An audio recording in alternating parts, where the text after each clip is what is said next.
நண்பர்களே, நீங்கள் பார்த்து கொண்டு இருப்பது உங்கள் குங்குமம் ரிவ்யூ. சரி வாங்க வீடியோக்குள்ள போய் என்ன நடக்க போகுது அப்படின்னு சொல்லிட்டு பார்த்தீங்கன்னா, அட்டகாசமான இந்த சூழலில் கரெக்டாக மழையும் ஒரு பக்கம் அடடா மழையா சாரல் அழகா ஒரு பக்கம் வீச, அதே சமயத்தில் கரெக்டாக நம்ம இலக்கியாவுக்கு மிகப்பெரிய ஆப்பு காத்துன்னு இருக்கு. ஐயோ என்னடா சொல்ற அப்படின்னு சொல்லிட்டு அட ஆமாங்க ஆமா நம்ம இலக்கியா இருக்காங்களா, அவங்க ரொம்பவே பாவங்க.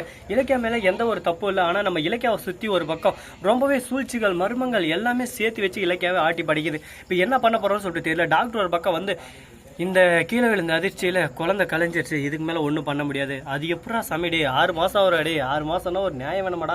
6 மாதம் வந்தால் ஆப்ரேஷன் பண்ணி தாங்க எடுத்தாகணும், வேறு ஆப்ஷன் இல்லை. அதுவும் ட்வின்ஸு, அது எப்படி அசால்ட்டாக கலைஞ்சிருச்சு, இப்போ நல்லா இருக்கா கூட்டின்னு போங்க வீட்டுக்குன்னு சொல்லிட்டு எந்த மடையும் டாக்டர்னா சொல்லுவானா. உடனே நம்ம இலக்கிய வந்து டாக்டர் இதை கொஞ்சம் பாருங்கள் அப்படின்னு சொல்லிட்டு காட்ட, உடனே அதை பார்த்ததும் ஐயோ இவனடா என்னை மன்னிச்சிருங்க, அஞ்சலி கர்ப்பமாகவே இல்லை, இதுதான் உண்மை, நடந்த விஷயம் இதுதான், அஞ்சலி கர்ப்பமும் இல்லை ஒன்றும் இல்லை அப்படின்னு சொல்லிட்டு எல்லாத்தையும் ஓப்பனாக சொல்கிறாங்க. இதை கேட்டதும் ஒரு பக்கம் ஷாக் ஆகிடுறாங்க. ஷாக் ஆகிட்டு என்னடா இது நடக்குது, ஒன்றும் புரியல, ஒன்றுமே புரியலை, உலகம் சரியில்லை அப்படின்னு சொல்லிட்டு ஒரு பக்கம் பாட்டை பாடி விடுவோம். அதே சமயத்தில் மறுபக்கம் என்ன நடக்குதுன்னு சொல்லிட்டு பார்த்தீங்கன்னா, கரெக்டாக நம்ம கார்த்தி இருக்கார்ல, அழுந்து நின்று திடீர்னு ஒரு சுறவை கிளம்பியது அப்படின்னு சொல்லிட்டு சூறாவளி மாதிரி கிளம்புறாரு. போயிட்டு அப்படியே அந்த அஞ்சலியை பிடிச்சி கும்முன்னு குத்துறாங்க. ஏண்டி நீ எல்லாம் பொண்ணடி, நீ எல்லாம் பொண்ணடி, எத்தனை டைம் இப்படி வாயை திறந்தா பொய்யா சொல்லுவேன், என்கிட்ட இன்னும் என்னென்ன பொய் சொல்லியிருக்கா, ஃபர்ஸ்ட் என்ன லவ் பண்ணி தான் கல்யாணம் பண்ணியா இல்லை அந்த காசுக்கு ஆசைப்பட்டு கல்யாணம் பண்ணியா, நீ எல்லாம் மனுஷியாடி, அதை ஃபர்ஸ்ட் சொல்றீ ஃபர்ஸ்ட் அப்படின்னு சொல்லிட்டு பச்சா திட்ட ஆரம்பிச்சா. அஞ்சு இருந்து ஒரு பக்கம் ஒப்பாரி வைக்க ஆரம்பிச்சாரு. ஐயோ நான் தெரியாம பட்ட கார்த்தி, என்ன மன்னிச்சிருங்க கார்த்தி, என்னை விட்டு போயிடாதீங்க கார்த்தி, நீங்க இல்லாத வாழ்க்கை என்னால் நினைச்சு கூட பார்க்க முடியாது கார்த்தி, அடா சேஞ்ச் அப் போகிற பக்கம் தட்டி விட்டு போயிடலாம் அப்படின்னு சொல்லிட்டு சேஞ்ச் அப்பு நல்லா தட்டுறாங்க. இதை பார்த்ததை நம்ம காத்திருந்தேன், இனிமேல் நீ எனக்கு தேவையில்லை, இப்போவே சொல்கிறேன், நீ பொண்டாட்டியே இல்லை டைவர்ஸ் பண்ணுறேன் அப்படின்னு சொல்லிட்டு போடி வெளியேன்னு சொல்லிட்டு கழுத்தை பிடிச்சி ஹாஸ்பிட்டலேருந்து வெளியே தள்ள. அதை பார்க்கும்போது அடடாடா இது என்ன கனவா நினைவா அப்படின்னு சொல்லிட்டு எல்லாருக்கும் ஒரு பக்கம் தோணும். ஆமாங்க, கனவு இல்லை நினைவு தான். இந்த நினைவான விஷயத்தில் உங்களுக்கு எல்லாருக்கும் சந்தோஷமா இருக்கும். எப்படியோ ஒன்றுடாவா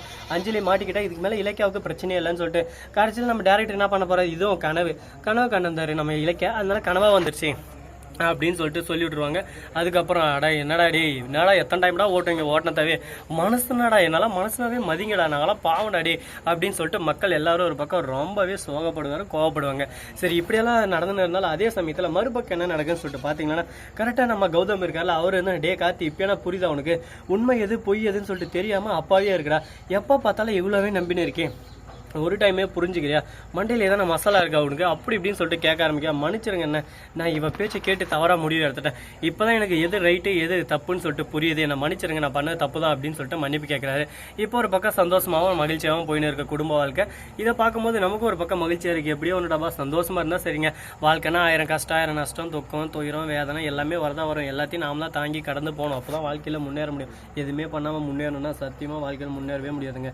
முன்னேறணுமா கொஞ்சம் கொஞ்சமாக படிக்கட்டில் நாம தான் எரிச்சோம். ஏன் இப்போ எலக்ட்ரிஷியன் ஒர்க்கு வந்துக்கிறேன் பாருங்கள், இந்த மாதிரி தான் கஷ்டப்பட்டாலும் வாழ்க்கையில் முன்னேற முடியும். ஸோ நண்பர்களே, இந்த வீடியோ பிடிச்சிருந்தா லைக் பண்ணுங்கள், கமெண்ட் பண்ணுங்கள், ஷேர் பண்ணுங்கள், டிண்டிங் பெல்லை தட்டி விட்டு போங்க. அப்போ தான் நான் போகிற அடுத்த வீடியோ உடனுக்குடன் வரும். மிக்க நன்றி, தேங்க்ஸ் ஃபார் வாட்சிங், டாடா, see you, நன்றி, வணக்கம், வந்தனம், வருக தருக.